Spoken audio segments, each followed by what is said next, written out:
Senior runner here, and I'm back at last after a couple of months off now. I did both my hamstrings at the half marathon I did in November. Started to rehabilitate, got back on the road. I was doing fine. Then two cars managed to orchestrate me fracturing my ankle. Been out for a long while. Fractures are really, really tricky things to fix. So I wanted to go through with you 5 things that runners should avoid when running and returning from an injury.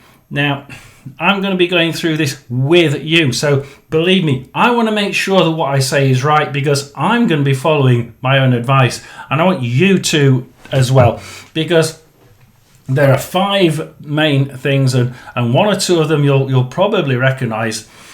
Please do stay with me and as we go through the 5 things that we should avoid. And hopefully I'm going to avoid them just like you're going to avoid them. So let's have a look because let's just lay this out. Let's just give the situation. Then we'll go through the different ones one by one because I finally got the green light. I've been to the physical trainer down the road, my personal trainer, and he's gone through things. Yeah, rehabilitation is really done, but we do need to strengthen certainly the ankles, calves. We need to try and regain that strength and that balance that we had before because it's in my case the ankles are still quite weak. They've been out of action for quite a while. The frustration is over, absolutely.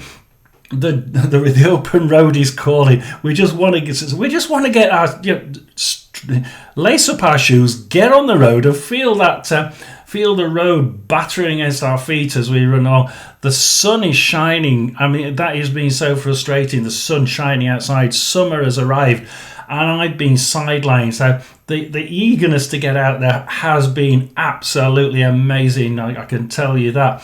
These next few weeks can be absolutely critical for us, though, because making the right decisions will ensure we stay injury-free, or at least as injury-free as we can be, for as long as we can possibly maintain it without idiots parking the car in the wrong place. I've been running since I was 20. I'm now dead on 60, so you can imagine I've talked to a few people over my running career. I spoke to a lot of physical trainers and personal trainers, and been in a couple of running clubs, and I've been injured in different ways. So I do know how easy it is to let the excitement of being pain-free at last completely derail your recovery, and you end up on the treatment table again. It means you can start to be carefully reloading your body, but it absolutely does not mean that you're ready to go back to your normal running regime. Even long after the pain has gone, tissues and tendons and bones, in my case, are still busy trying to remodel and get themselves a little bit better fixed, if you like. So it's important that we run through these 5 mistakes and we don't make them. So without further ado, let's go through the first one. Too much too soon. Now, everybody knows this one. Getting out there and feeling so good means that when you get on the road, you're just wanting to get back to that. Let's say you're used to an 8-minute mile as a jog. Fine, but you can't do it now straight off. Don't try and go straight into what you were doing directly before the injury, because your body's been out. It could have been detraining for quite a while, so it needs to rebuild gradually. This usually means that we have to do zone 2 running. So I'm afraid you have to get out there, do perhaps 30-minute spells of at first of running where you can just maintain a nice conversation, i.e. zone 2. Try and get that zone 2 running on the go as soon as you're ready to get on the road, but try not to go above that, because we're trying to get the brain and the body to work together and say, look, I'm trying to get used to being back on the road for one start. I'm trying to get used to feeling the beat and the pressure and the force going up the body. It's going to have to readjust all those muscles that it had relaxed and not being built, unbuilt the structure, if you like. You start to detrain. So it's got to reinvigorate them and rebuild them back up. So try not to do too much too soon. Like I say, zone 2 running, 30 minutes at intervals. You can add a minute break and then another 30-minute interval. And then you can probably do that over 2 or 3 weeks. Try to increase another 30-minute interval, another 30-minute interval. Don't make it harder. Don't make it faster. Don't make it longer. 30 minutes. If you want to make it longer, you just add a minute gap and then add another 30-minute zone 2 running. But once you realise that you think you're about ready, 2 or 3 weeks possibly, and you're thinking, yeah, I can do this. Let's just step this up. Then perhaps you can get back to at that point where you're able to just step up the energy level, so you can go a little bit faster and a little bit harder, a little bit quicker. You can do it on a gentle basis. Remember the 10% rule. Once you're ready to increase that pace by 10% each week, 10% increase, bang, bang, bang.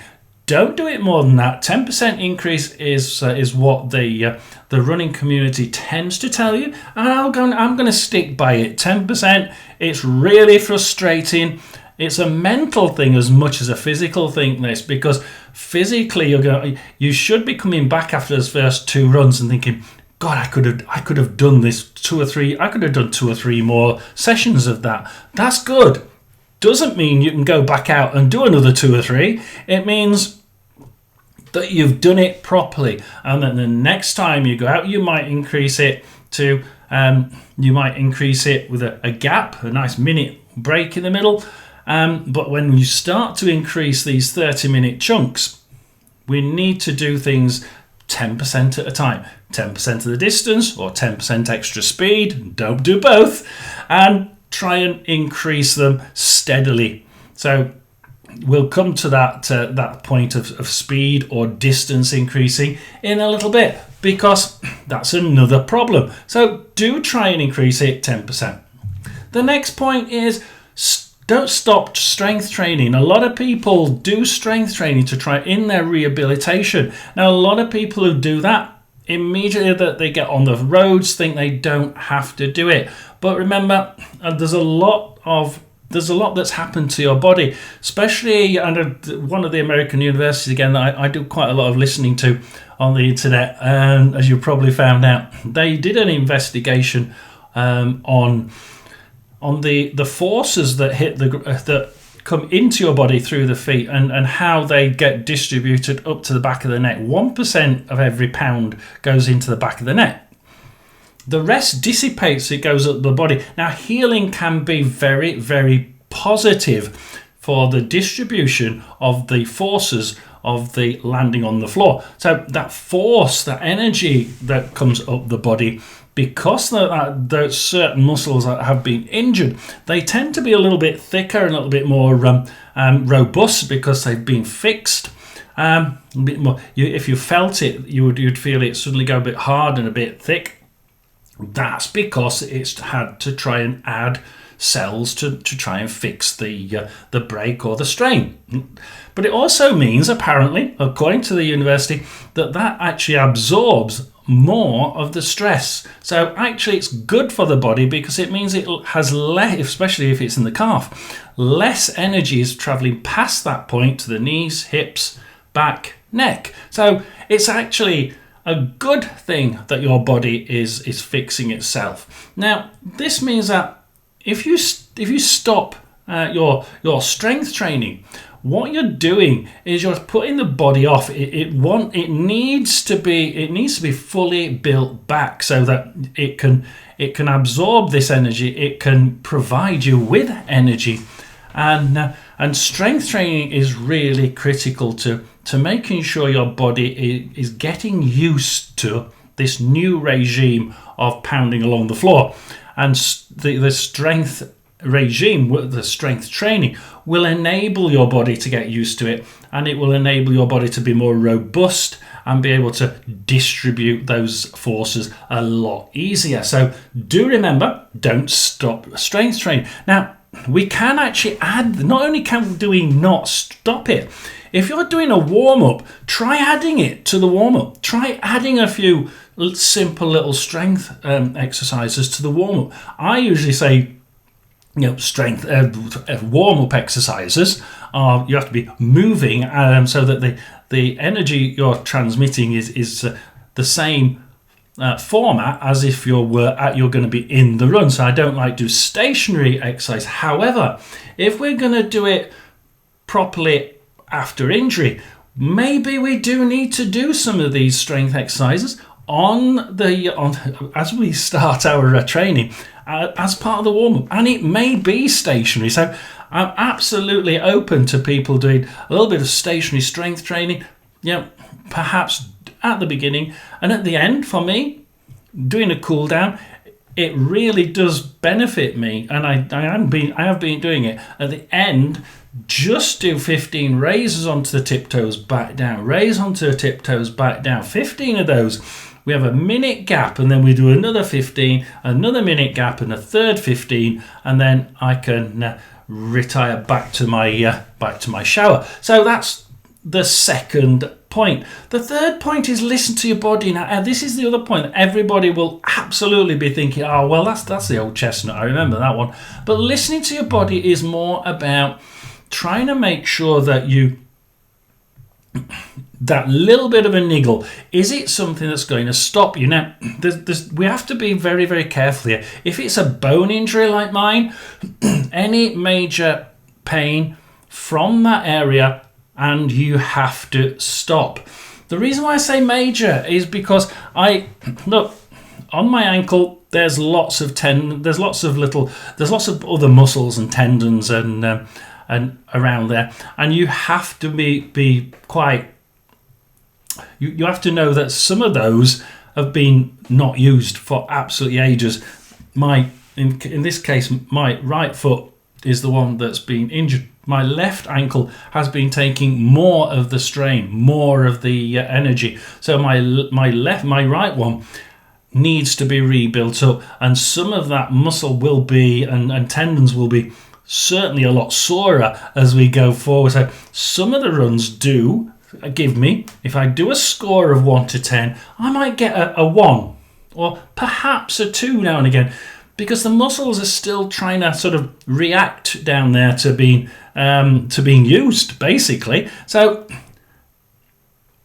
if you think it's from a side of where the injury is, talking about bone injuries only here, then we can continue, and we can use the same rule as we're going to go to in a minute.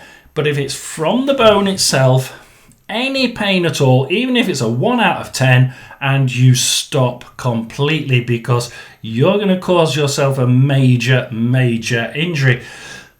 Going away from bone injuries to tissue injuries. Now, this is a little bit more vague, because it's not just stop. Here we want to score it on a 1 to 10. Now, if you're scoring it a 2 or a 3, it's not too bad. It's a bit of a niggle or grumble, if you like. And you go out running, you come back, I had a bit of an injury there. Let's just watch it. If it doesn't clear after 2 or 3 days, then you need to pull that regime down a little bit. Less effort, less speed perhaps, less distance. You have to reduce the effort on that area of the body. So reduce your training schedule or reduce your training quantity. But that's not all, because if you get an injury that's scoring a little tweak that's causing 2 or 3 on the pain scale, you're okay. Of course, it's you want it to dissipate after 2 or 3 days.